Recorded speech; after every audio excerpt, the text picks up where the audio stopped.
Oh, good. That should be a nice place. Very nice place. Somebody's taking good care of you. Think himself. That's good. Hey, how are you? You been drafted today? Yeah.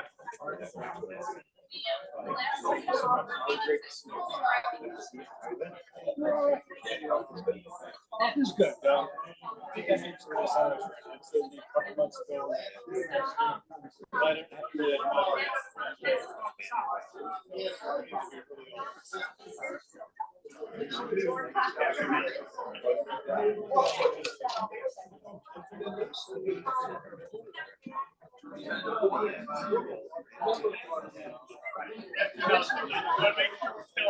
Hello.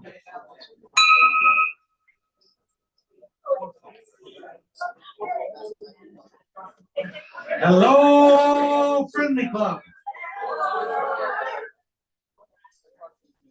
Before we actually officially start, I wanted to show you all today's PowerPoint.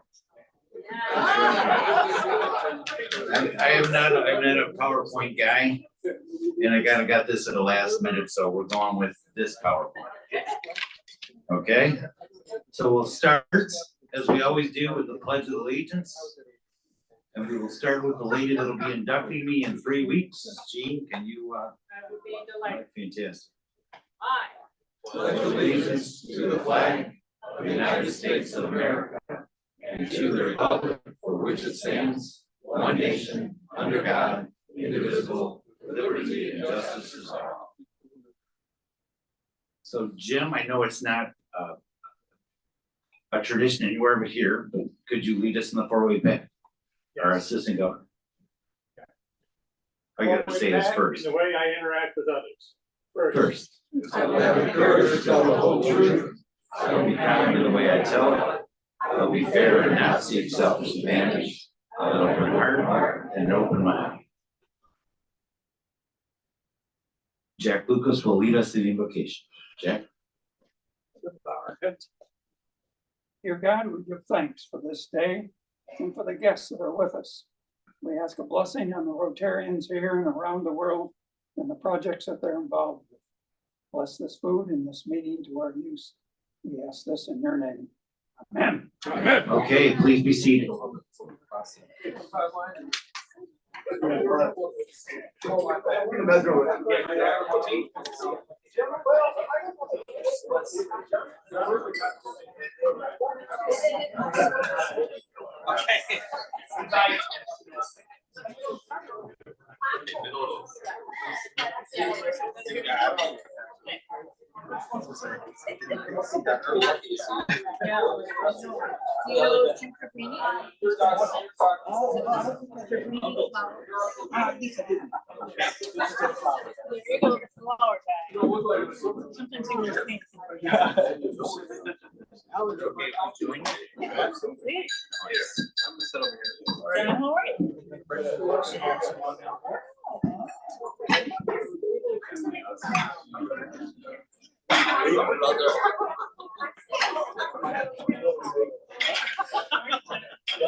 How's it in Thompson? The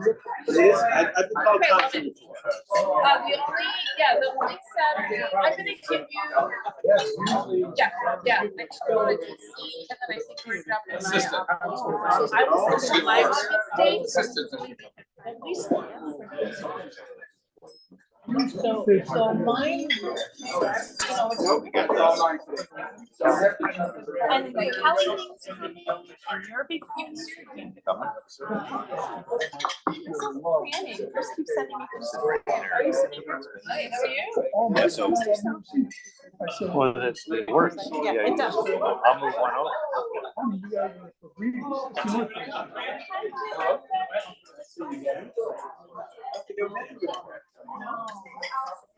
I've been here a long time.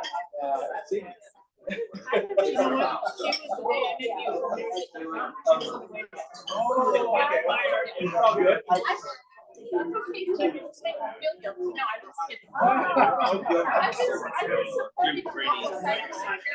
lot of gyms here. We're good.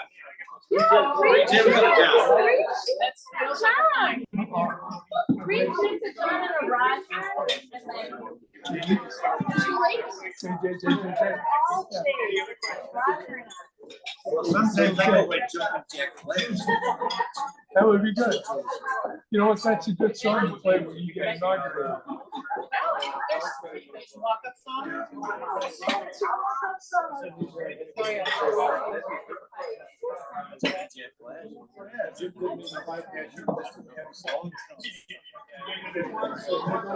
You walked up. Yeah, we should play it at the installation.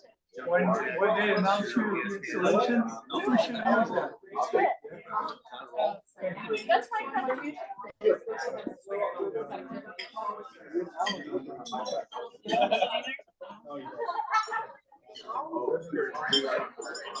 I grew up, we used to drive in our car.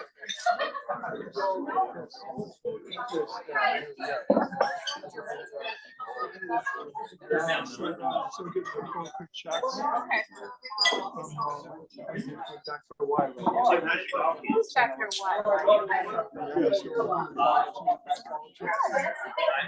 Really, it's been Separate from the hospital. Okay. You go to the hospital like that first floor by the elevator? Great, now that you get on the first floor, the elevator go up to one. Right. Oh, So that's what I'm gonna do. Really just work out.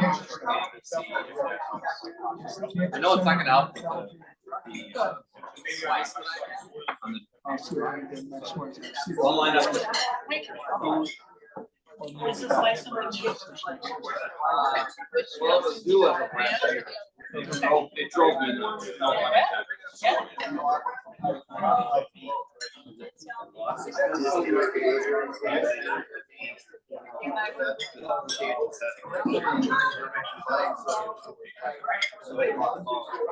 now. I would say we're using This time I'm not gonna go on. No, it's not.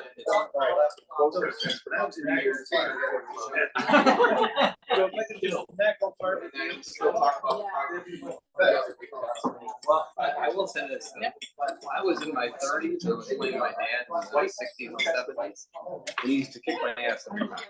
And the reason is because he hit the ball straight. Yeah. I mean, it wasn't more than 100 yards. It Short was and straight, short and straight. Course management. And when he came around, when it came to the greens, you know, he was in. I hate to say if I could just hit it off. 7, probably down. Yeah. That's me. I always say for a solid from the back. At the end of the day, when I calculate my bus, it's still fun.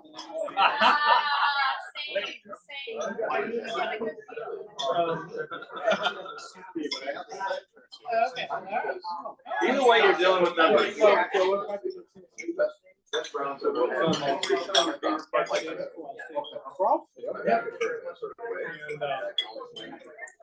We are these days getting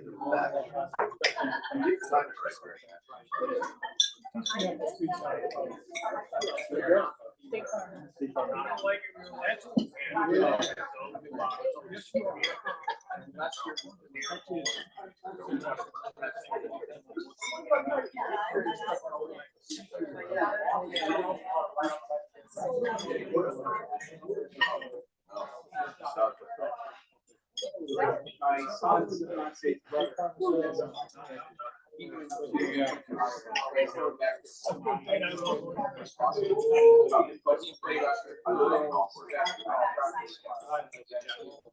Yes. Well, you can tell them. Anyway, well, sure. that's slash guys are office right next to the Yes. Right. Let's try.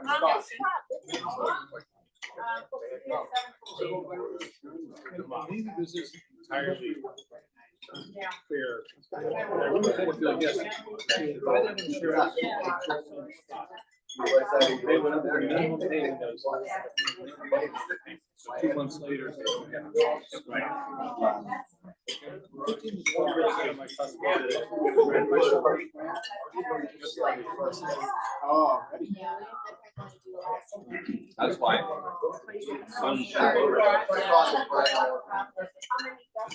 The insurance covers graduation was like, but it's your tuition that has to pay. What did they have under? You probably have. You want. Then you get 15,000. I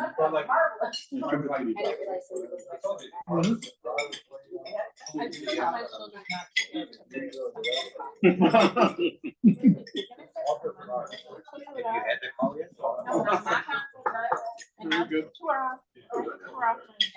Ooh, are they really? Yeah, those big boys. Wow, they're employed and not going. Moms and moms, you pick them all up. When is the last day? I got 2 weeks. I got 1 week. I'm like, I got 12 years. I got the call when I was teaching. You don't even have flights there today. They got upstairs listeners. That's the first thing you do. When I get a call, I'm like, oh, Dad, first thing you need to know is that matter. Well, the rest is contact. But it did total your car. I'm not sure if your car shows. We don't like So I have 2 daughters. And actually, they having a surprise 40th birthday for the oldest. She was driving. Target as a father, my job was to be the meanest father on the planet. Absolutely. And it was my job. I took it seriously. I had a great job. Yes, yes, I love My it. hobby, my hobby.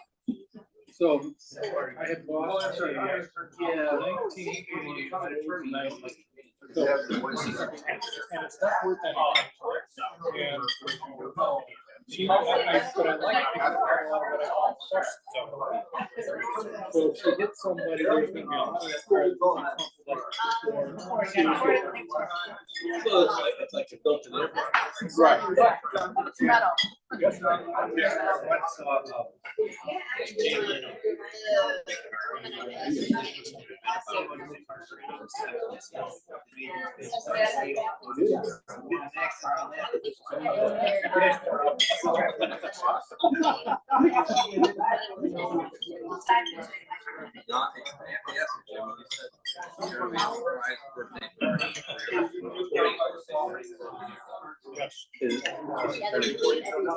Or is that a surprise or two?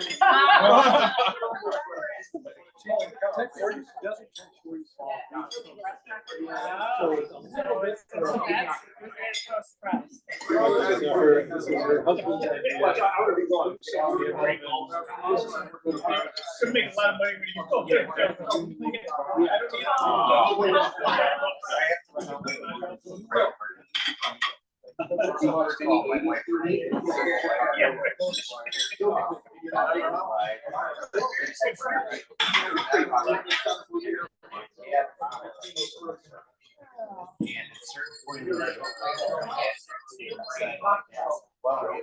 I remember when I turned 36, life expectancy was 72.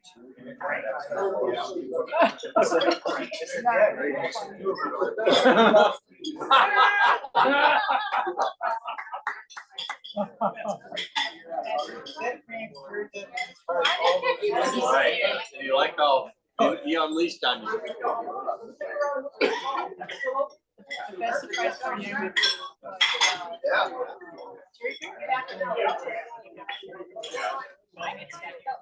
anyway. So you took in, so his wife arranged, you know, for a whole bunch of years of work to get the tickets. It wasn't in the screen, it wasn't included. So, people just arrived, he had no idea, so, you know, he sit there and some people.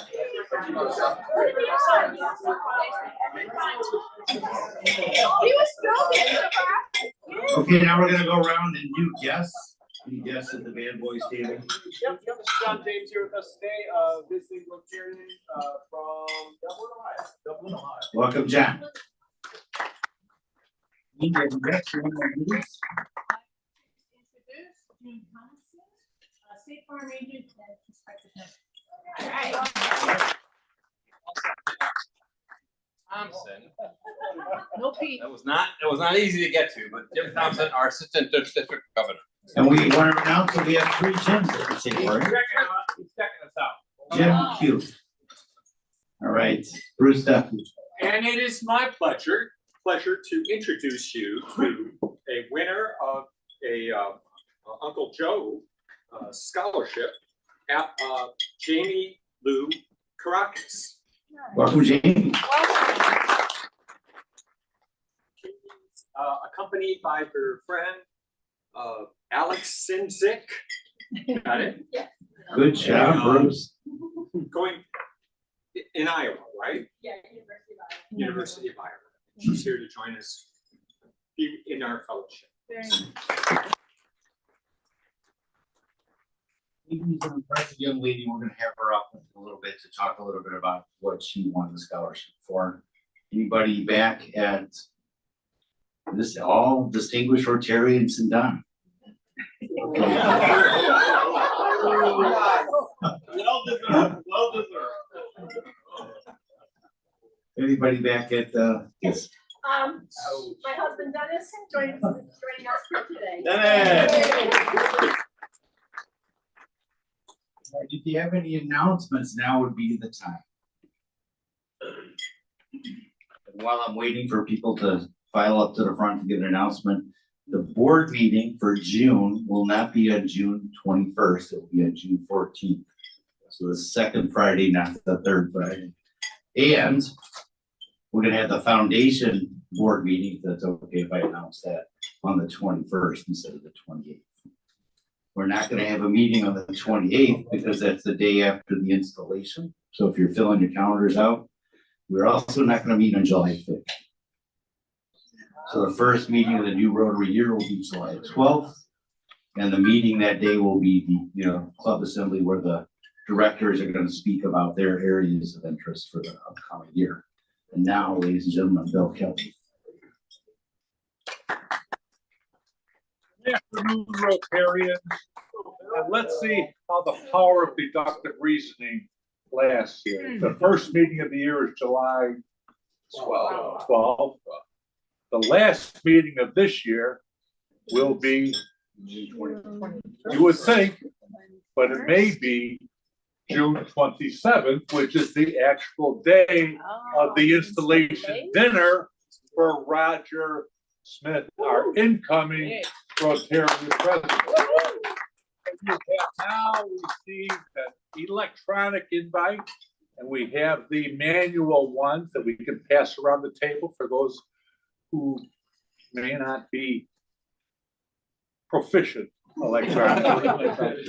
But a little caveat, we have a seat limitation here. So it's going to be a first come, first serve. When I checked this morning, there were 16 Rotarians and 10 guests who have registered.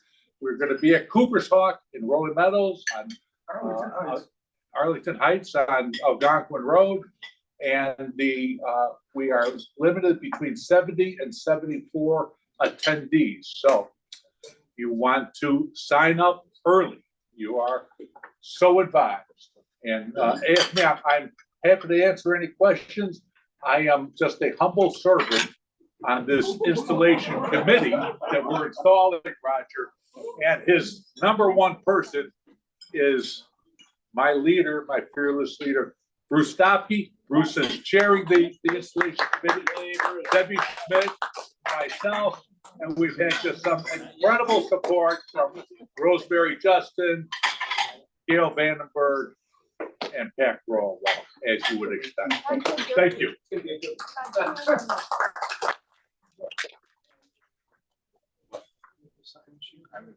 June 26th is the golf outing. Hope you're golfing.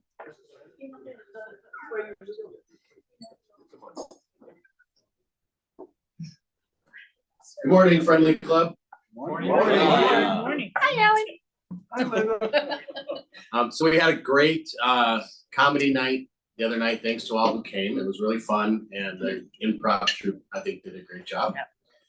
And we have Yappy Hour coming up on June 8th at Bridges of Poplar Creek. That should be a lot of fun. Bring your dogs, or don't bring your dogs.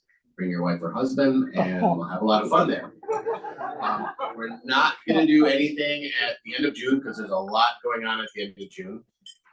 But on July 12th, we're going to be putting together the Boomers game, kind of benefiting or for the benefit of the Boys and Girls Club. A portion of the tickets, I believe, gets donated there. And it's also Star Wars night. So Alan, you could wear your Darth Vader costume. No, Wookie. I'm not even gonna finish it. Jane, I told you I played the Wookie. The Wookiee. You make it. And shortly after the July 12th Boomers game, we will have another Rotary activity, the Rotary Friendship Exchange with District 3056 with India, that we are actively engaged in. They'll be being convened here from July 20th to the 27th, and on July 21st, that Sunday, the entire club will be invited to Hollyfast Home, where we're going to have a welcome reception for our 12 Rotarian dignitaries coming from India. It will be a warm, nice barbecue reception, and I believe, and we'll get more information out, but this is a great time to celebrate them, and I know that the following Friday, that will be our program, so this is the great partnership we have with Barrington and going to the Barrington Breakfast Club, so this is a Rotary Friendship Exchange between us and India, so thank you.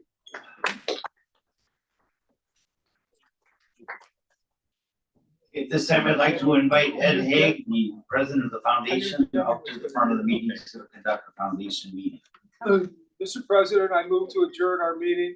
We have a second? Second. Do we have discussion about adjourning our meeting? No. Okay, all in favor of adjourning our meeting? Yes, it's that time again of the year where we will elect foundation board members for the next 3 years. We need a motion to open nominations. I so move. Second? Second. All in favor, say aye. Aye. All righty, I'd like to turn it over to Glenn. Glenn is our chairman for the nominating committee. Okay. So we had a nominating committee, which consisted of Bob Fleischer, Wendy Paskovich, and myself. We came up with 2 Rotarians, Barry Christian and James Fabrini. So I'd like to put their James Fabrini. Like to put their names into nomination. So I move all nominations be closed. Well, are there any, before that, are there any further nominations from the floor? I nominate Jim Fabrini. They say James? I know him. Jim Fabrini. Okay, so we have Jim Fabrini and Barry Christian. All in favor, say aye. Aye. Opposed? They're inducted.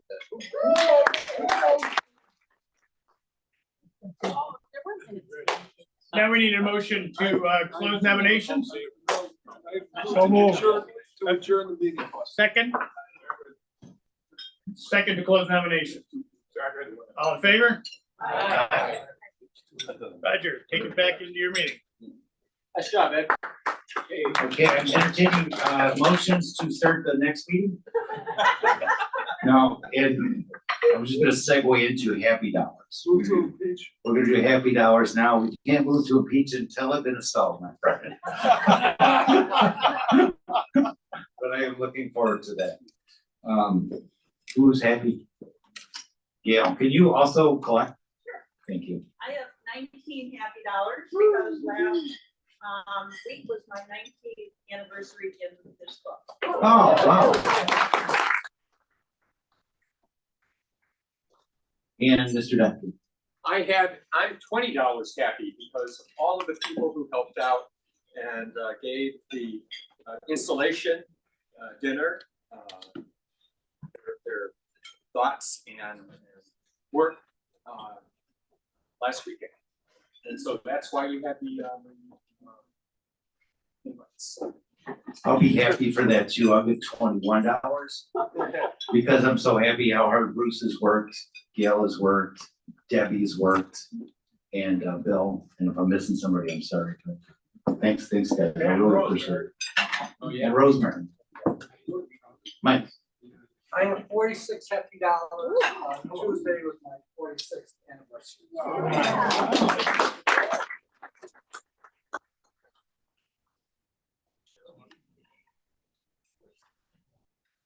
Yeah, my money's up here when you're ready. And Mr. Selke.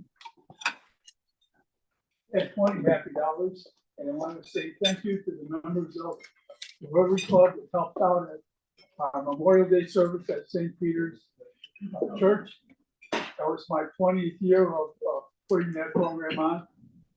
Unfortunately, next year I'll be in the Elko because I'm part of the VFW over there. $20. Thank you, all members. Jim. I've got $20 happy because we have foolishly decided I will be your AG for next year as well. So Roger, my sympathies. Move to impeach. Oh, welcome. We're glad you're back, Joe. Debbie. I have 2 happy dollars because I haven't seen many of you in a long time.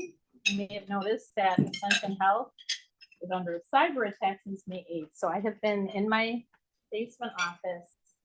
I feel like in a cave. So I crawled out today to see you all. We are back at stability and restoration. So all will be well. But think of all those doctors and nurses and all those clinicians who have been literally using paper to take care of our community. We're very close to getting them back up. I also did have 3 days where I left my cave and went camping. And you guys may have heard, I'm not a camper. I don't like camping. This is the 10th year where I go camping because my 3 kids and my husband love camping. So we sat in the rain all weekend with our ponchos and our soaking shoes. And they gave me a big hug on the way out as one flew back to Arizona. Went back to the city and said, we love that you come. So I'll keep doing this. Nice. 21 happy dollars because Fine Signs, 21 years in business. Yeah.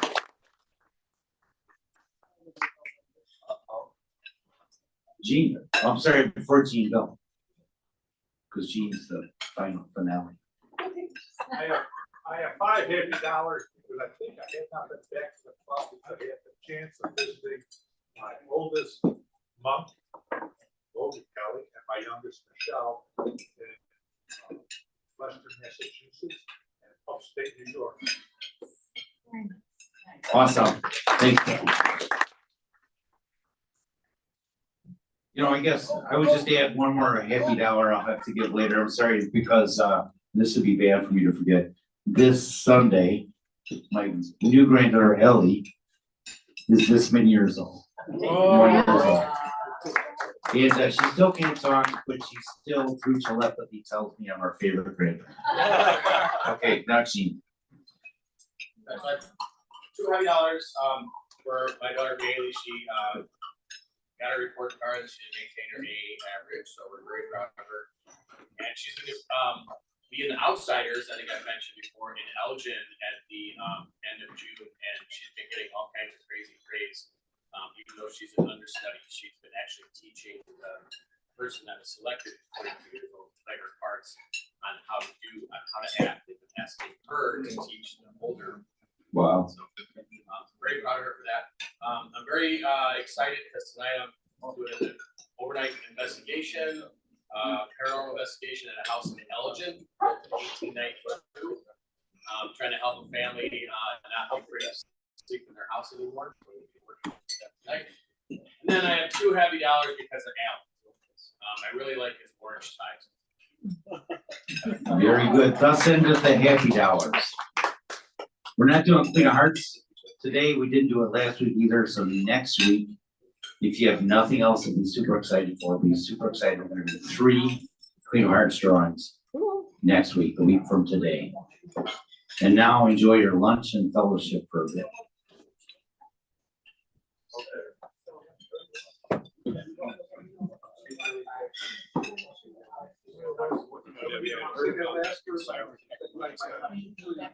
Well, ladies in my office, my mother got me for anniversary.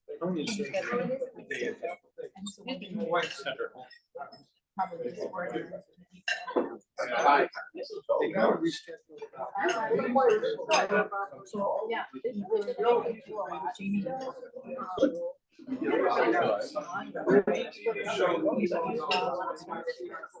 daughter had just made her writing this. You know, this gentleman's writing it out now. He's like, it's in cursive. I don't know if the kids get it. But like, you don't have to do that anymore, right? Right. Sit and write, what's your name? What's the text? They attack like a component, so structured that touch a lot of things. And then it's just so interesting, right? When they start to turn all this stuff together. You guys in trouble. But it's in that paper, there's third party companies that specialize in cybersecurity. There's a company, Mandiant, working with us as well as the FBI. They get right in there. Sure. And we let the American Hospital Association know in case there's other systems that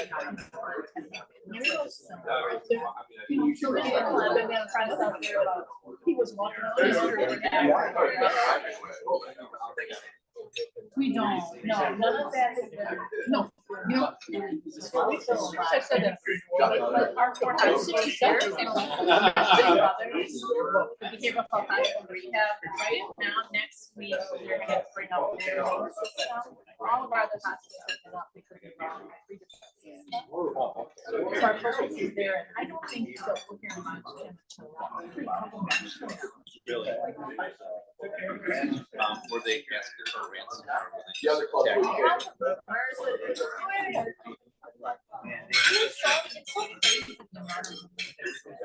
Yeah, call. They're like, we heard this latest.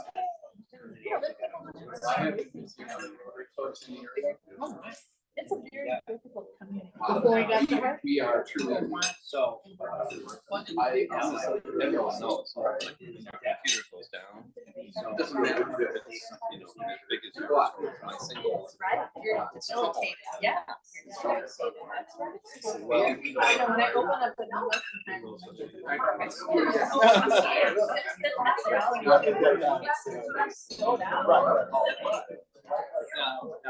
Now that you Got scammed. I've never got you got scammed. They had this bank.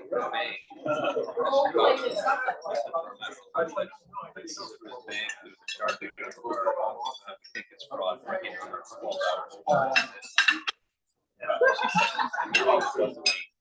So and they said, we'll call you right back. And they called her and and they were trying to solve a problem right away. That's the key is urgency. when they got you back on your heels, they want to get this fixed. That's how they get. They instill that panic. We gotta do this right now. Like, you know, we have your son here in jail. You know, they have this my son, Matt, we're in there, so this is 5 in the morning.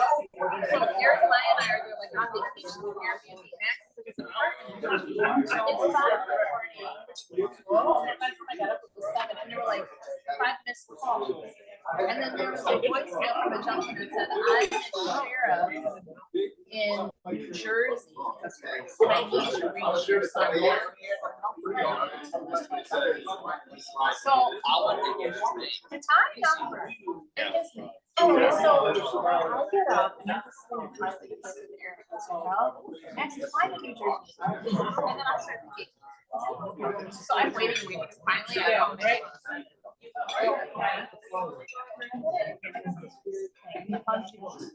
And did you assume that I did some time in New Jersey? She got really affected. I go, no, he said, what's a good name? He goes, that guy's been calling me all morning. And he goes, I'm afraid to answer. And he goes, so I called the New Jersey Police Department first, to the Sheriff's Department. And they said, if the guy's not leaving a badge number on his license, you know, it's probably. We'll find out who the guy is. Sergeant someone told me it's a kind of traumatic. He gave it. And he said someone's using more Instagram to do not appropriate things. And I noticed Max had filed something in the Schaumburg Police Department last year because he was like a victim of that. Someone threatened him, you know, randomly, I'm gonna do this or share this picture or something.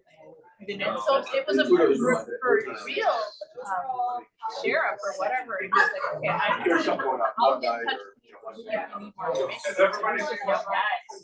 Stole your identity. But we're also paranoid that we weren't gonna found out. Yeah, so thank you. So They called me and said, these cops called me and said, I can. which one? He got out. How much to put it back? Not fair. Not big. The other one I've heard. So that's unique. Scam. The FCC fraud unit, how can I help you?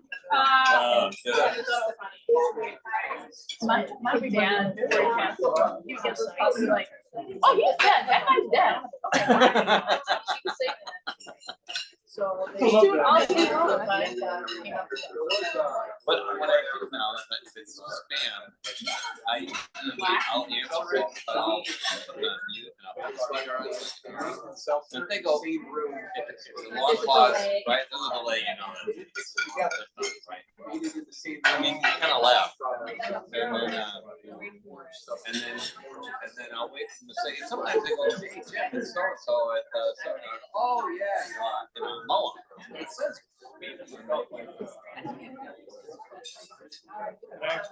Because I have office calls on my phone. I was really excited that it just answered the phone. That's my truth. How can I help you? I would say. Bit spam, I hang up immediately. You don't want to deal with an insurance agent.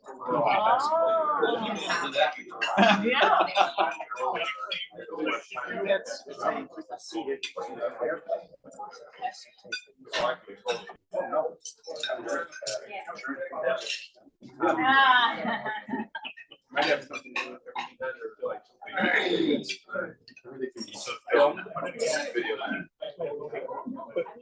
Some of the stories that were friends of mine was a police chief on the species.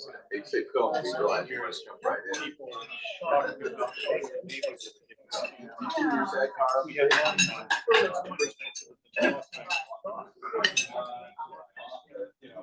So the Uncle Joe Service Above Self Scholarship is, I think, the only scholarship we have that's not needs-based. It's merit-based.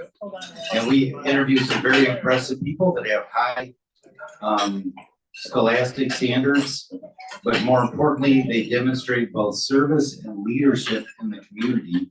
We had 2 winners this year. We have one of them today. And I'm going to invite her up here to talk just a little bit about some of the stuff she told us about in our scholarship interview. Ladies and gentlemen, Jamie Caracas.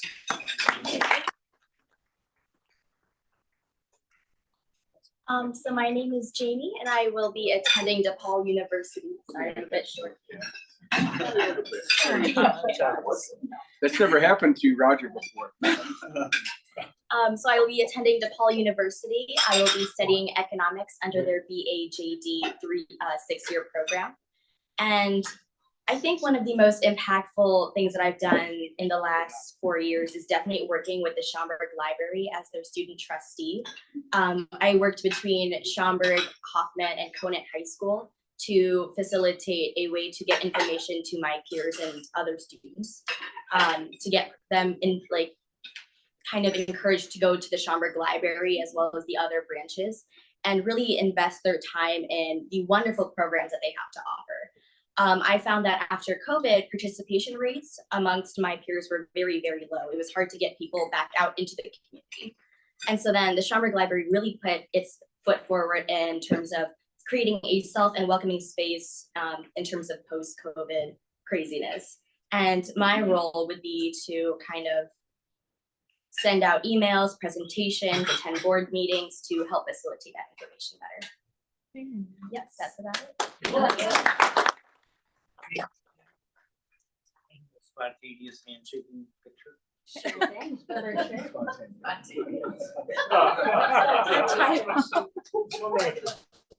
Yeah. He wanted that picture because he wanted something shorter than him. So I just want you to know that Jamie is much taller on Zoom. And so am I. I would be remiss if I didn't thank my committee, which is Bruce Apke, Eileen Higginbottom, and Ted Gross. So now, I want to tell you, this is the most fun part of the meeting. It's fun and it's frolicky, and we call it Fun and Frolic, and you'll learn all about it when Mr. Allen Gate comes to the front.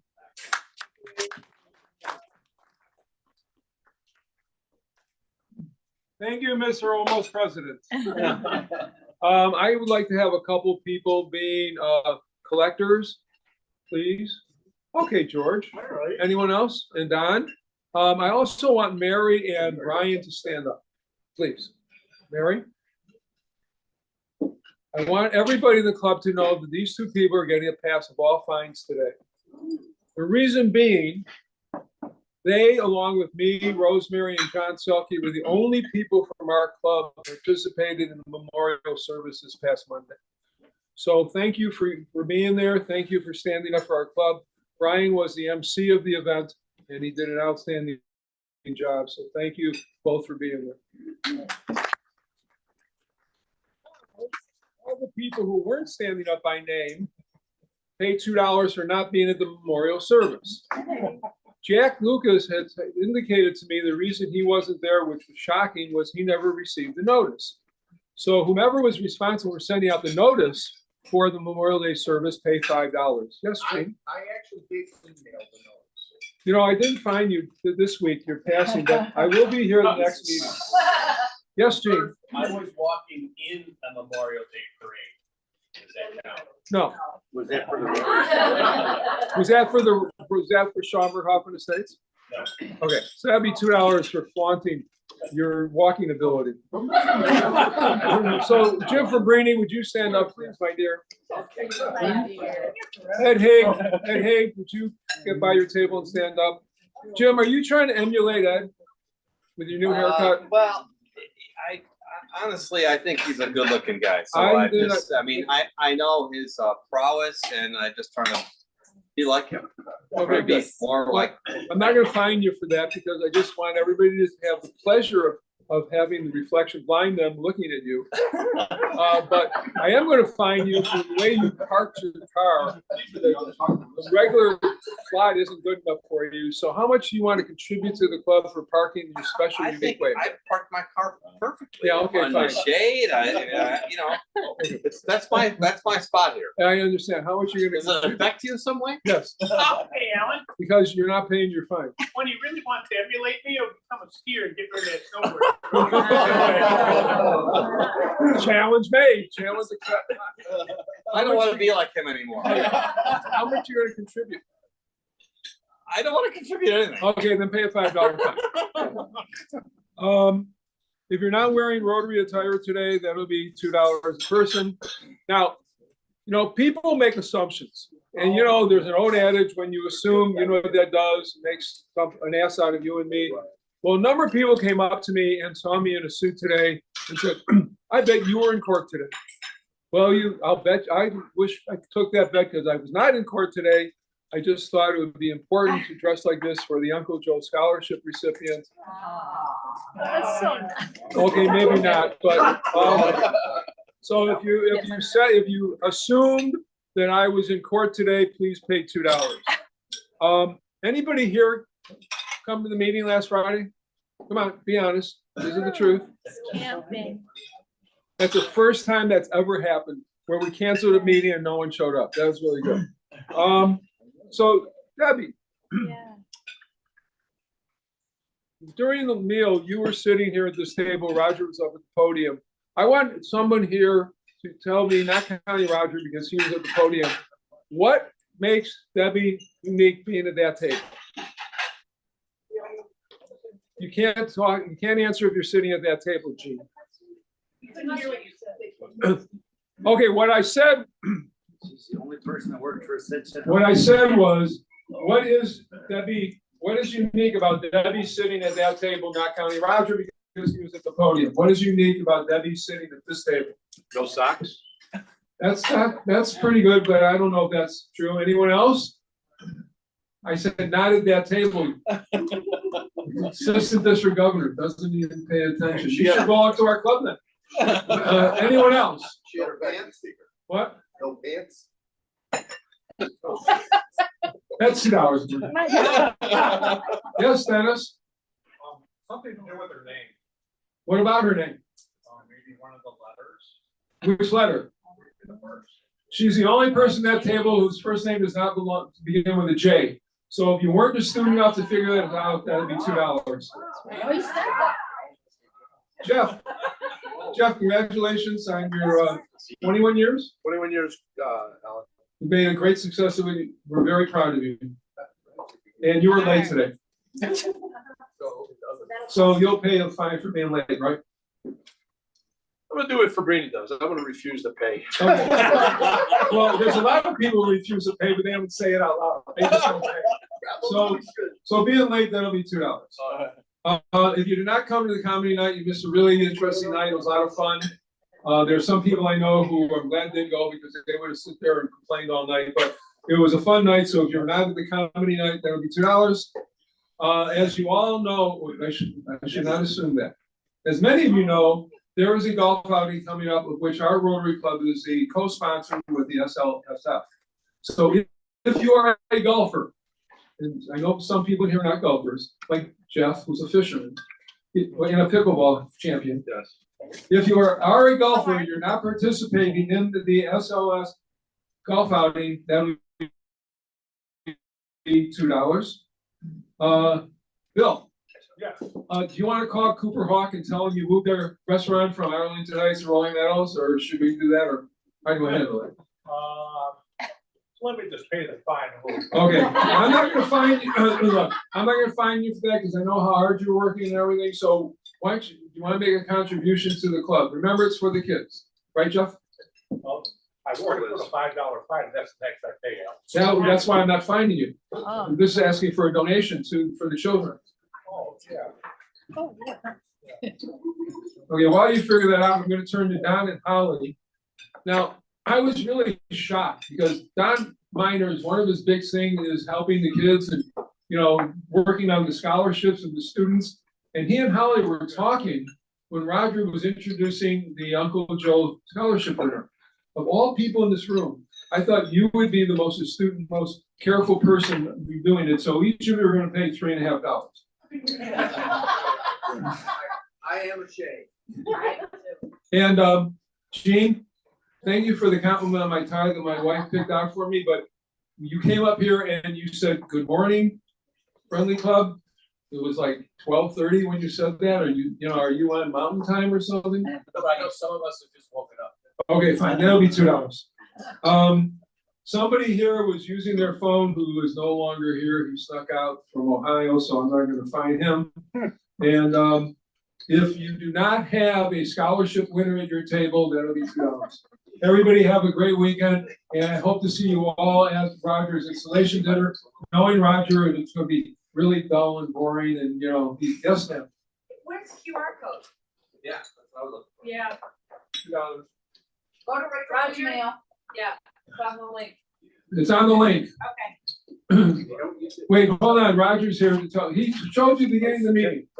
Here's on the PowerPoint. Okay, so Holly, since you didn't pay attention to what our president coming in elect to be, that'll be $2 for mocking poor Roger. I mean, he's short enough as it is, so don't pick on him. If you weren't fine today, if you weren't fine, show your hand, raise your hand. Pretty much. Everybody have a great weekend. Thanks, Alan.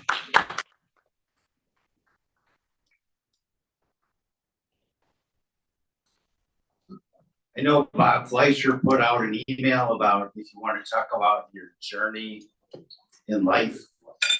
And that's gonna be a big thing we're gonna do next year, and we're all excited about it.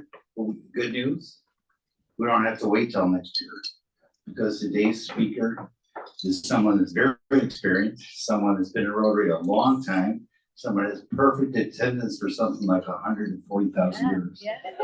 Someone that at his age is still a runner. Just doesn't run as fast as he used to, but none of us do, Jack. So, ladies and gentlemen, I'm excited to hear from Jack Lucas.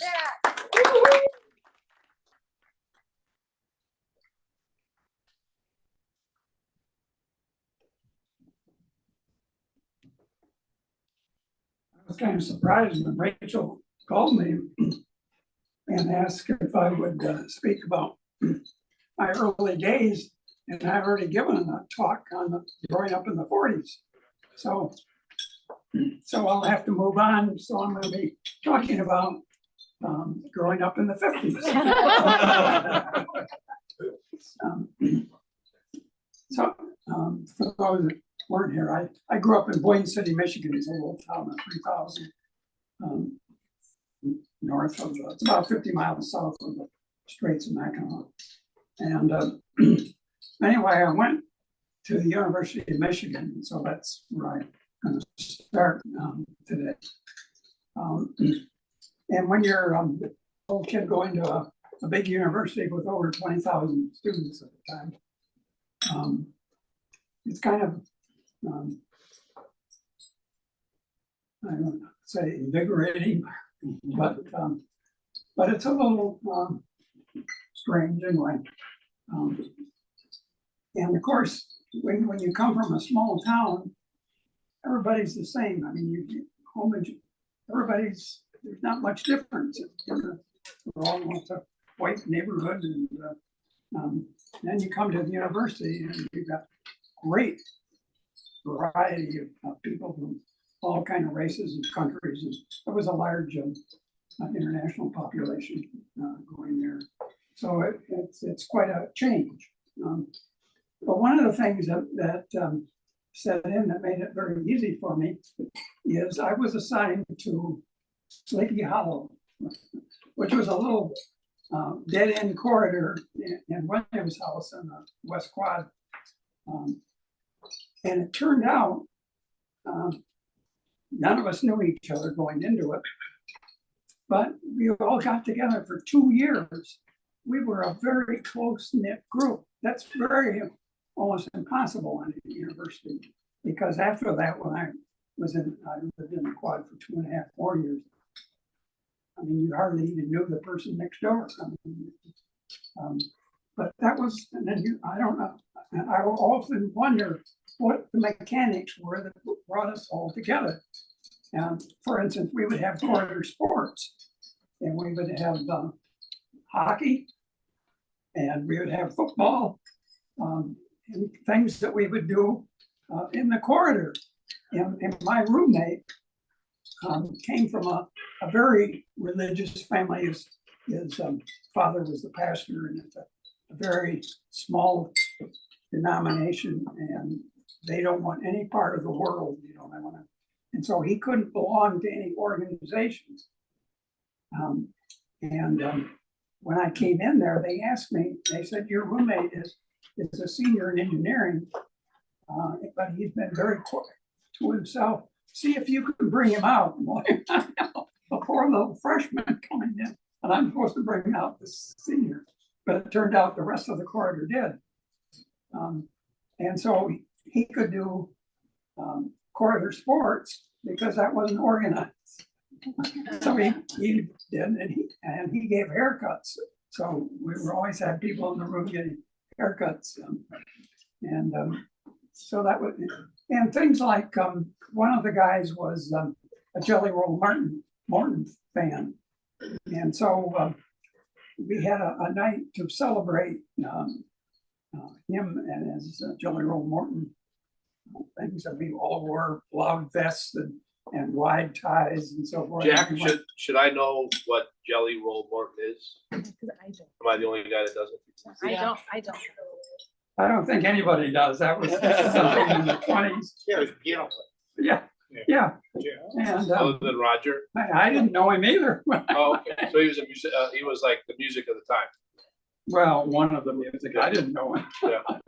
But he did. And so he had all these records and all of these things about him, you know, and he was gung ho. But so we celebrated that one night. And we had our own little play radio station where we would kind of play, we would broadcast this and that. And one of the guys on the corridor was an all-state halfback from Illinois. He played at in the Quad Cities, and so he had his girlfriend back home. So we kept a big chart of his love life, and every time he'd get a letter, we post what was happening to his love life. And it was things like that. And so and it turned out he ran for student council. I don't know if they called it that. Hey, Jack, would you call that an early version of Facebook? Something like that. You were posting. You posted on a wall. Yeah. And so he ran for the student council, and we, all of us got together and we went all around the campus giving out literature and stuff about as a candidate. He didn't win, but it was a kind of thing that brought us together.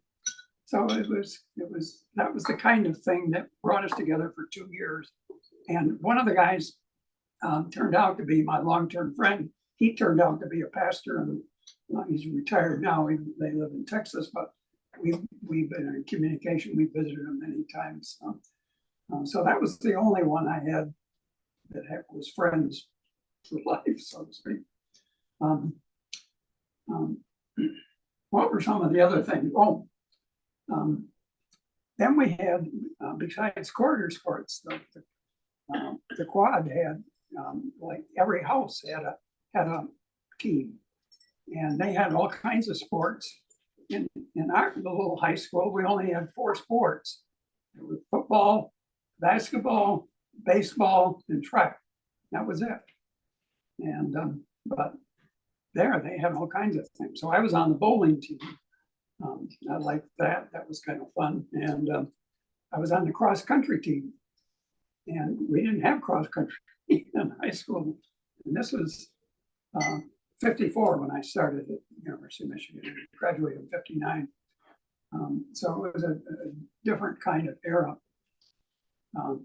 And it turned out I was, of the 300 runners in the cross country that day, I was 17th, so it wasn't that bad.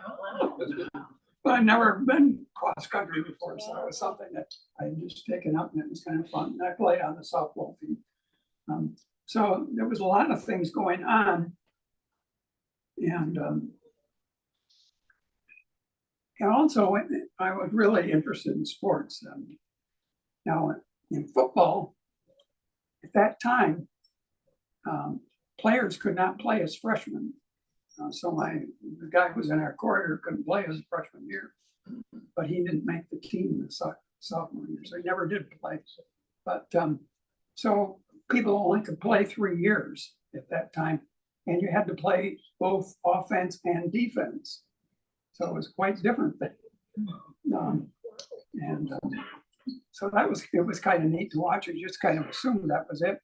Now, Michigan, of course, had the largest football stadium of the colleges, and it was, even then it was over 100,000. But we only had 2 sellouts, and that was Ohio State and Michigan State. The other games, there'd be maybe 60,000 fans there. It wasn't until Schembechler came that they started to sell out all the games. But then it wasn't that exciting. Michigan, they came close. They played Ohio State my freshman year. And if they had beat them, they would have gone to the Rose Bowl.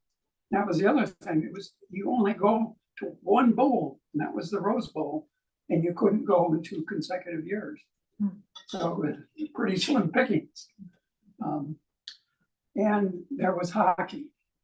Hockey was really a favorite of mine. I would just love to go to hockey games, but they only seated a couple thousand. And so I can remember one night, we stood up all night long to get tickets for that game. The other, and the hockey team won the national championship one year when I was there. So that was kind of exciting to see them play. Swimming was another big thing, and you could only see 1,000 at the time.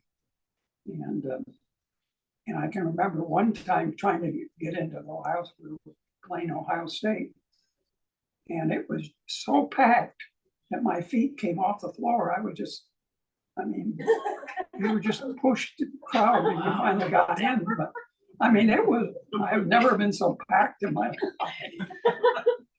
But then at my last year there, they finally built a new swimming stadium, and it seated probably 10,000.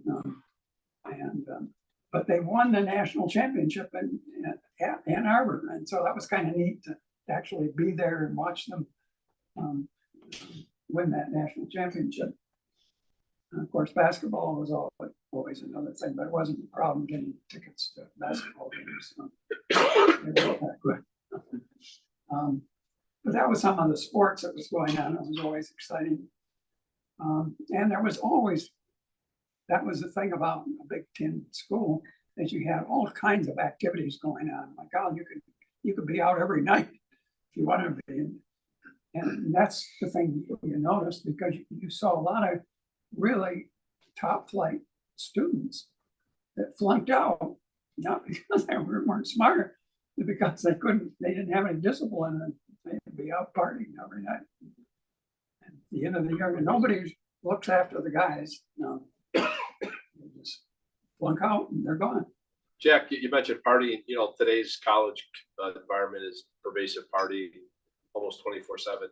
Like, were there like partying in the 50s on a campus? Like, were there rules and like men and women in the same floor and alcohol and Well, there weren't alcohol in the dorms, but it was easy to go to a bar. Right. So guys did it. So I don't know much about the party because I was that kind of group, but guys went out and I knew they flunked out and they were out partying all the time. But there weren't as many parties on campus. But the girls thing was interesting because when I moved into Williams House, which was part of West Quad, it was the first year that they had a once house in our quad. Because that was a big thing.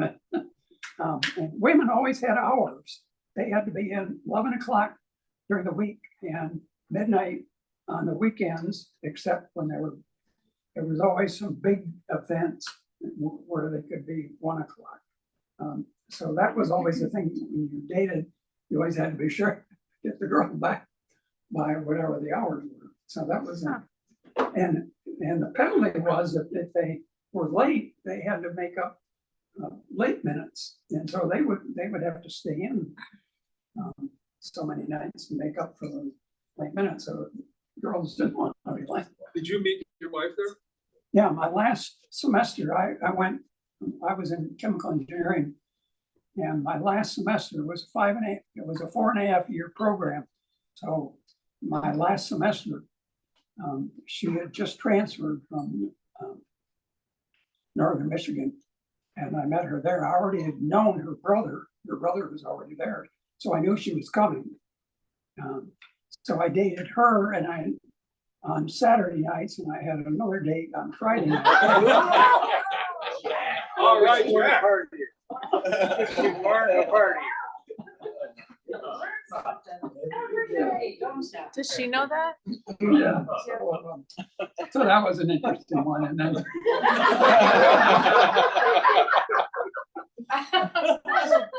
So I had to make up my mind at the end of the year. End of the semester. So how long have you, Sandy, been married now?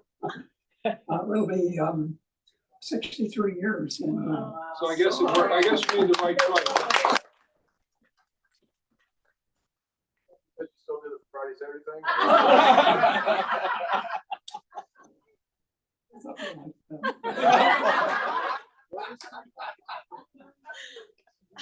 So anyway, Michigan was a great experience for me because one of the things that was meaningful was in engineering, you had to take so many electives. And at Michigan at that time, when you were a senior, you could take any courses as electives without taking the introductory course. I don't know if they still have that, but so I took all my electives, almost all my electives, my last semester. And one of them was psychology.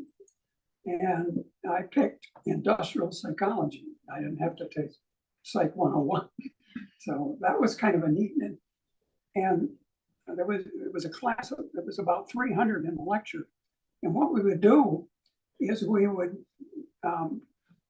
group in 4 or 5 people, and we would each have a role that we'd have to play in that problem solving thing. And then we would give them a problem to solve. And so in so many minutes, you had to get together and with each of your roles, try to figure out how to solve the problem. And at the end of the, he would call us to attention, and he would bring up people that he had trained before, a group of 4 or 5, and they would do what we were doing, and we would see how it could be done. And that was fascinating, you know, and I thought, here I was a chemical engineer, and I thought, gee, I might like that field, but I'm this far along, I better work in engineering. But that was a big influence on me later when I changed jobs. So that was, and the other course that was qualitative chemistry. And this was the first year that they had given unknowns as rare elements. So there was nothing in the handbooks about it. So in order to figure out what your unknown was, you had to go and do research and all kinds of things. And I thought that was fascinating. I just love that. So that was the 2 courses that really stood out to me. They made a big difference. So I graduated in January of '59, and my first job, and jobs were the semester before, when I would have, a 4-year would have graduated. I mean, engineers just weren't getting jobs. And nobody, I mean, never, either going to try to get into graduate school or they go in the military. So I was kind of worried about that. So when I graduated, I had one job offer, and that was Firestone. So I took it. I wanted to work. So I went to Akron, and I would come back every month to visit Mary Ann. That's how she had 2 years, a year and a half to go. Yeah. Was that Friday or Saturday? You bet. No, but Firestone, what was kind of interesting, one aspect is in the culture, they did a lot of, they had a lot of extra things that you could do. They would run bus trips to Cleveland to take you out for dinner, and a baseball game or football game, or there was all kinds of activities that you could sign up for, which was kind of brought people together. But I could see Firestone was not a place that you were going to go anywhere. And because you could look at the management and they were pretty old. So you had to be around a long time. And by then, most of the good people had left. So I left after, I think 4 years and went to Decatur to, we were starting a new plant there. And I thought that'd be a good experience. We started up training workers to make tires and so forth. We had married by then. In fact, after Mary Ann came, well, I should mention that too. When she came down to work as a teacher, I'd asked her to marry me, but she wasn't ready. But she said, I'll come to Akron and at least we'll be in the same city and we can still see each other more frequently. So she was there, and I was trying to think what was the other thing I was going to mention. She went to Europe that summer after or the summer before she started teaching, and with her brother, and they motorcycled all over Europe for the whole summer, and it was a wonderful experience for her. She got right up in the paper, and they made a big deal about it, but it was a great experience for her. And that was the year before the Berlin Wall went up. So you can see how far back that was. 1960, it was the summer of 60. But then we were married the next year after she taught a year. And I got transferred. I applied for transfer to Decatur to start a new plant there because it was really boring what I was doing. So that, but you know, after a year and a half, that kind of wore off. That was going nowhere. So I started applying. I wrote to 50 different graduate schools. And I might mention, when I was at Firestone, they paid for me getting a master's in business. So I had this master's in MBA that they paid for. But now I was applying for a graduate program. I thought if I got a doctorate, and I was really intrigued by that psychology course. And I thought, you know, if I get a doctorate in industrial psychology, I'll be set. You know, I'll have more options of what I can do and make a more meaningful job. And so I got, I guess it came down to two schools, Boston University and University of Tennessee. And when I looked at the cost of living, University of Tennessee was a winner. So, because we rented a house the whole time we were there for $80 a month. And, Go golf. That was an experience too, because the university had just integrated 2 years before I was there. And the school system was not integrated. My wife was teaching in a non-integrated schools. So there was a lot of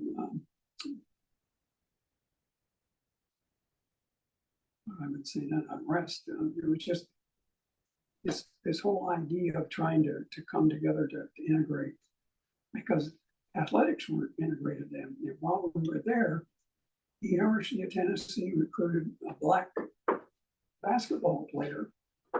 And right after that happened, all the other SEC schools followed. So you soon found out, in terms of the value system, that sports was above race. So it was kind of interesting. But okay, well, that's far enough. Interesting. And this next week, learn about the 60s. Yeah. Wait, I have one question. What happened to the Friday Night Girl? She got left behind.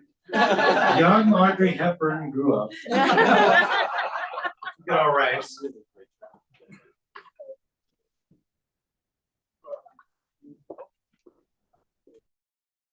Jack, I know you've already done the talk and you did the identification, so would you mind leading us as well?